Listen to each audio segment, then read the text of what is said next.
Oborraano yaaman kottu qobboyyaana biyya Abubakar gandaa hayyuu dheeyna ajab qilleensasii gaarrisiitis kana jiruuf tafilatan qobbootenyatan gandi hundi addaa ajab bareedina kabajaan saaniitis adda yaa jarana biyyaaf himataniis takka isii tana qalbiin qobboo malee na didde barana namni ni hojjeta sanafiin hin jiru hundini soso'a khaaliqa khayru biyya tana bargaa biyyi jimaan jiru jarree afaan kaayyata warra itti ciru jiddugala gabaa guyyaa fi halkanii baahar argeetti cimtu diinay deeni karaa irratti argamtii beekee yoo qabbooni daldalaaf mijatti gamuma hundaani tanaaf karaa hundaa asiyaa halqiini akkaan namatti tolan hawaasni hundini manguddoon du'aa hawwanis darani ka'onneen seene dardarri isaanii akka malee adda kabajaan isaanii wal barraan naccimte dubbiini yaadaatuun akka irraa fagaannaani amarkoot daalichaan naqamaasisanii lulluuqadheen beekuu fiifis na godhanii akka malee addaa jaalaltii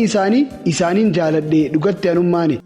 dubri isaaniitiis maaluma fakkaatti onneen isii garraan akkuma dhawatti ni bareeddis yaaboo bilillee fakkaatti laalcha ijaa takkaan qalbii namaatti jiruuf tafilatan qobboo dhugumatti.